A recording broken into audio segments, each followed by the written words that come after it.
Akkeen lakkoofsa warri Itoophiyaa bari 2013 xumuramuuf sa'aatii muraasa qofattaaf bari kun baroota addunyaa dhibirra lakkoofsa 8 duubatti funcee goora. Itoophiyaan kalaandar jechuun of yaama. Kalaandar Itoophiyaa jechuu sa'aatii addunyaaf 2021 Itoophiyaatti immoo 2014 seenuu jira. Bari dullachi gaggeeffamuuf darsi guurrate balbala dhaabbata hunduuba Oromiyaatiif akka Itoophiyaalleetti taateewwan gurguddoo gargara qaxxaamuroon hedduu du'aan gaggeessa biyyatti gaaga'uun diinagdee galaafate waraanaan marfame takkaaru jira. Beelaaf makaraa ajjeecha gara jabeenyaatiif dhiibba mirga namoomaa filannoo hiyyibaatiif heeruun finciltoota hasaara diinagdeetiif qaala'insi jireenyaa kuffaatii dippiloomaasiitiif dirmamuu waraana dabalatee waan hedduu baachuun adoo xurii ofirraan dhiqin ammaqaan kiyyam 2014 jedhuuf yaamuuf cohorratti argama. Barri 2013 kun seenaji tokkoon booda dhiirti lama biyya Hammadiif Dabratsiyoon Gabra Mikaa'el waraan wal luqqifachuun dhaadatanii araaroo jechaa dhaqanii dadhabaan. Kaaba Itoophiyaallee waggoottan 20 booda waraana deebi'e. Lafaaf samii lagaaf gaarreen gidduu meeshaa barri tolchuuf wal gurrachuun reeffi ilmaan nama lafa geesse. A bloody jacket, some rope used to tie the victims, shoes worn by a Sunday schoolboy.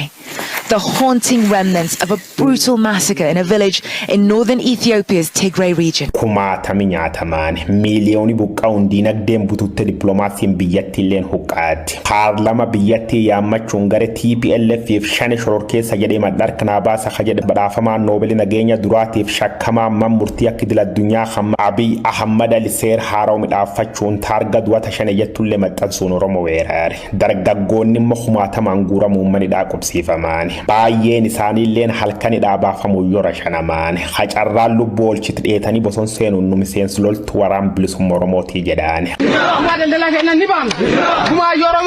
Haalum kanaan duu waraanni bakka cufa jabaateetti fofoon waggoottan 3 darban dacheen Oromiyaa dhiigaan laaqamte jireenyu mataalleen qisaasay. Dargaggeessi gan 17 fuuluu mata duratti addabaabaa irra shanamuun ijjeefame. Ekeraan Minilik waggoo 150 booda Oromiyaa keessa miila baasuun Itoophiyaan dullattiin faarfamti. Murni biyyi bulchaa piipi ofiin jedhu waan hidhidhe warri jeesse fidnaan filannoo godhaati. Filannoo moo irannoon sila gaafii ta'uu malti. Ulaagaalee filannoo laf kaamti 3 keessa tokkollee waan hin guunneef jechuudha. Namni kaardi fudhatu guutuu Oromiyaa keessa dhabame. Abbaa of kaafaa'uun hin barbaannu jettee deetti. Naannolee Itoophiyaa keessa uummata miiliyoona 60tiin tokko farqa jirtu Oromiyaa piipi biltsiginnaaf badhaadhinni dorgomii dhiyaatan. Dhibba keessa 90 galmeessuun mootummaan keessa nuu fudhadhaa jeetti. Addunyaan beekamti dhoowwaatti. Gamtaan Awurooppaan tajabuu jedhe. Ameerikaan filannoon tun sob jennaan hiriiritti baasanii Baayiden abaaruun DC illee sossodaachisan. Gim Ameerikaan arcumme luqqifaati. That has to stop. We also need full accountability. We need to get an independent investigation. Doolar dhowwachuun qoqobbii viizaatiin dhabanaafti. Itoophiyaa diinagdeen biyya nyaatti. Jireenyi uummata immoo qiyaama ta'uun itti foofti. TPLF waraanni bilisummaa Oromoo walti michoome. Dhumji dabre kan kee waraanni bilisummaa Oromoo horgodhaati. Hooggantoota haarawallee filadhee jedhe. Kumsa dirriba lammeessaa jechuun jaalmarroon abba gadaa ta'e. Ittaanaan golli kidheenge bunayya duraanii hawaraan kibbasatti hoogganaa jedhamaaf gammachuu abbooyyee immoo abba gada lammeessoo yookaan ittaana saatii jedha. Torbe lamaan booda marroon Associate Press irra dhiyaachuun akkan jedhe. Ammaaf furmaati jiru mootummaa kana afaan inni dubbachuu barbaadu qob dubbachuun angorra qilee kaa'u. Kan irratti TPLF waliin hojjannaa jedhe. Haadireen mootummaa bootte boochisuun shaneef TPLF abaarte dadhaban. Ilmaan Oromoo maqaa shane jedhuun ijjeeftullee jabeessiteetti foofti. Leenjiin gaachan sirna jedhamtulleen Oromiyaa kutaa akka dhagaamtu. Hundu gardirree waraanaatti midiyaan biyyatti illeen dhaadessuutti foofti. Akkana lafa. Lolli Itoophiyaa jabaateetti fufe jira. Woboof TPLF mootummaa hadhuu jiru. Diinagdeen kooba. Jireenyi uummata yaayyuu barbadaay. Mootummaan gaafa Afrikaayyuu ijaaruuf dhaadaata. Itoophiyaan immoo qaari'uu jirti. Barri 2013 naga dhaamachuuf balbala dhaabbata. Liqir jirtu tokkollee hin baafnee jedhan. Uummanni Oromoo baranas ayyaana irreechaa walabummaan bahee akka hin kabajannee fi sirni aangoorra jiru shira garaagaraa xaxaa jiraachuu ragaan keessoo sirna biltsiginnaatiin qaqqabe ni mul'isa. Irreecha baranaa olaantummaan kan hoogganaa paartii biltsiginnaa damee Oromiyaa Fiqaaduu Tasammaa ta'uu ibsa. Ragaan kun koree kabaja ayyaana irreechaa baranaa hoogganuuf hundaa'e kan dursus nama kana akka ta'e ibseera. Mariin akkaataa namoonni ayyaana irreechaa irratti itti hirmaatan murteessu paartii Biltsiginnaa Damee Oromiyaatiin qophaa'ee olii hanga gandaatti kan geggeeffamu ta'uu kan eeru ragaan kun namoonni ijaarsa gaachana sirnaa keessatti gurmaa'an qofti irreecha irratti hirmaachuu qabu ergaa jedhu kan of keessaa qabudha jedhan. Ayyaanni irreechaa ukkaamsaa bara dheeraa booda qabsoo uummata Oromootiin deebi'e kan uummanni walabummaan ba'ee miiliyoononni irratti hirmaachuun kabajatan bulchiinsa Abiy Ahmed jalatti bara darbe koronaa sababa godhachuun daangeffamuunsaa ni yaadatama. Irreechi bara darbee irreecha dabballee kan baajii Biltsiginnaan warri sirnichi barbaadu qofti irratti hirmaatan ture jedhu namoonni dhimmicha irratti OMN'f yaada kennan. Irreechi baranaas akka kan bara darbee akka ta'uuf uummanni Oromoo hayyamuu hin qabu. Biltsiginnaan irreecha akka hoogganuuf hin hayyamnu jedhu qeerroon Oromoo. Irreecha ayyaana uummataa kan walabummaan uummanni bahee uumaasaa itti galateeffatu malee walgahii dabballeen baajiin itti walafeertu akka hin taane hubachuutu barbaachisaa jedhan. Uummanni qaama kamiifuu gurra osoo hin ergisin walabummaan bahee akka kabajatuufis waamicha dhiyeessaniiru.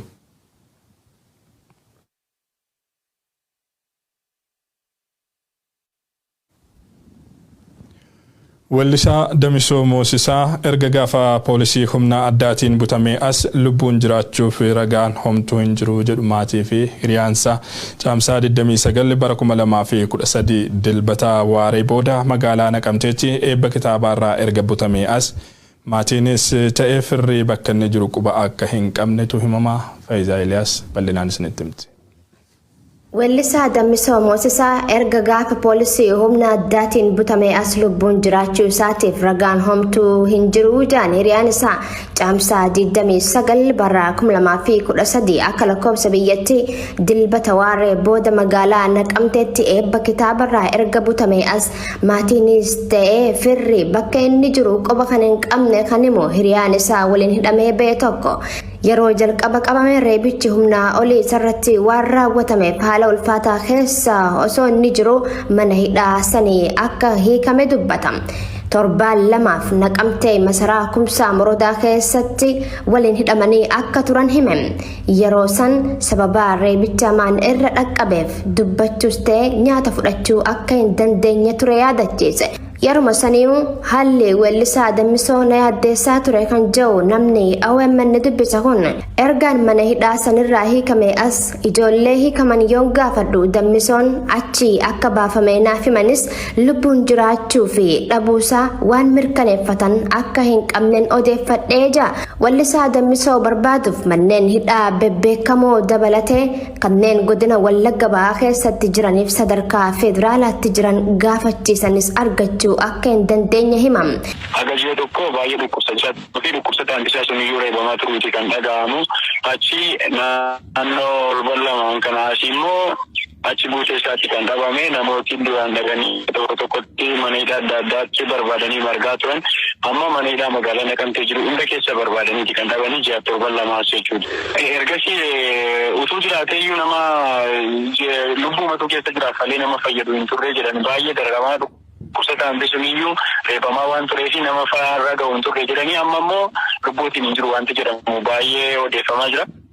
Lubbuutiin dhibuu isaatii fi ragaa gaalleen lamni akka jiru ragaa gaan qabnu garuu immoo yooma jiraatellee waan nama fayyaa qabu miti kan jiru baay'ee miidhamaa isaati yoo jiraatellee garuu immoo dhibba keessaa 70 namni hin jirudha kan jedhee haasa'aa jiru. Eessatti ajjeefamee akka gatamiyyuu eessa akka jiru wanti bira ga'amee wanti quba qabamu tokkollee hin jiru.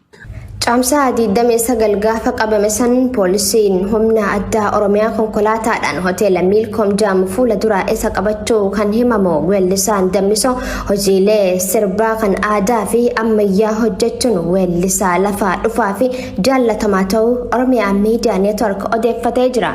Hiriyaan isaa Oromiyaa Miidiyaa Neetwork bilbilaan dubbisa kun reebicha maan isarratti raawwatamullee yoo wallaansaa tattamaa osoo hin argatin hafe isa miidhuu akka danda'u yoo himu.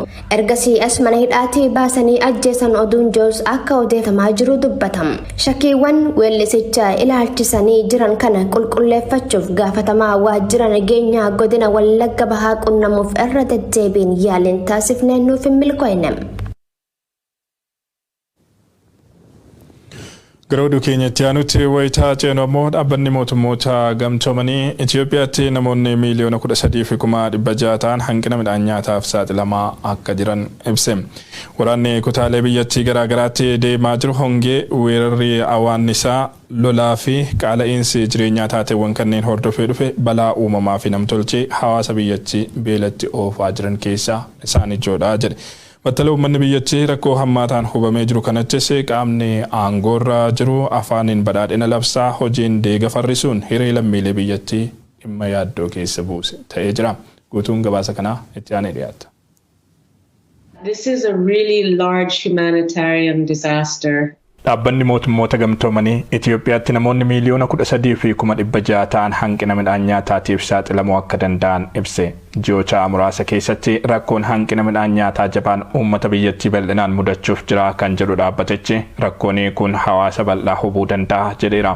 Waraanni kaaba biyyattiitti ji'oota kurnan darbaniif deemaa jiru hongeen sababa caamni dheerachuun wal qabatee kutaalee biyyattii garaagaraatti mudate. Weerarri awwaannisaa balaan lolaa fi qaala'insi jireenyaa taateewwan kanneen hordofee dhufe balaa uumamaa fi namtolchee hawaasa biyyattii beelatti oofaa jiran ta'uu ibsa gabaasni dhaabbata mootummoota gamtoomanii kun. Dhaabbanni nyaataa addunyaa Itoophiyaatti namoota hanqina nyaataatiin hubamaa jiran kanneen qaqqabuuf bajeta dabalataa doolaara miliyoona 400 fi miliyoona 26 na barbaachisa jedhe. Tigraayitti waqtii midhaan makaramutti lolli eegalamuun lola kana hordofee ammoo uummanni bara itti aanuuf isa akka hin qotanne danqamuun uummanni naannichaa qotachuus ta'e makarachuu danqame waan harkaa qabu dhadhahachuun harka namaa eeggachuuf isa dirqamsiiseera. Naannichatti yeroo ammaa uummanni miliyoona 6 ta'u gargaarsa midhaan nyaataa kan barbaadu ta'uu fi miliyoona walakkaatti kan tilmaamamu ammoo ammumaa beelaa fi saaxilame sababa beela kanaatiinis lubbuun namaa darbuu erga eegalee bubbuleera. Lixaa fi kibba Oromiyaattis waggoota lamaan sadan darbanitti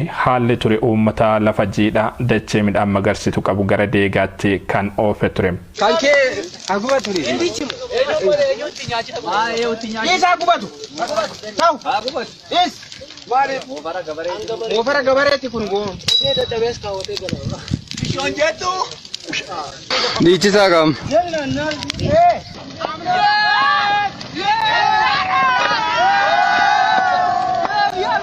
Uummanni kun shaneetu keessa dhokataa maqaa jedhuun midhaan akka hin qotanne humnoota sirna tiksaniin ittifame kan ooyiruurraa tures ciree akka bal'eessuuf dirqamsiifameera. Midhaan ooyiruurraa jirutti ibidda qabsiisuun kan qe'eetti gale mana wajjiniin barbadeessuunis taatee Wallagga, Gujii, Walloo fi kutaalee Oromiyaa birootti waggoota lamaan sadan darbaniif irra deddeebiin mul'ataa turedha. Gama biroon caamni dheerachuun hongee kan itti ammeesse aanaaleen godina Arsii lixaa fi gammoojjii Baalee akkasumas Boorana iddoowwan garaagaraatti namaa fi horiin sababa hongeetiin hanga lubbuu dhabuutti gahaa jiru. Balaa lolaa Oromiyaa dabalatee naannolee biyyattii garaagaraatti irra deddeebiin mudataa jiruunis lammiileen biyyattii 600 fi 17,000 ta'an balaarra bu'anii jiraachuu gabaasni Addis Standard ifa baase ni mul'isa. Waliigalaan balaa namtolchee fi uumamaa hawaasa biyyattii dhaaneen Itoophiyaatti hubaatiin cimaan lammiilee biyyattiitti deemaa jiraachuudha gabaasni dhaabbilee addunyaa fi biyya keessaa kan mul'isan. Wayita uummanni biyyattii rakkoo jabaaf saaxilamee jiru kanattis taanaan afaaniin badhaadhina faarsaa hojiin deega kan farrisu sirni biltsiginnaa Itoophiyaa ulaa marii hunda cufatee dibbee waraanaa reebuu itti fufeeraa jedhu namoonni adeemsa sirnichaa qeeqan. Humna oomishaa kan jedhaman dargaggoo waraanaaf hiriirsaa qotee bulaa qonnarraa qabee leenjii gaachana sirnaan hiraarsuun Itoophiyaatti hojii guyyuu taateetti.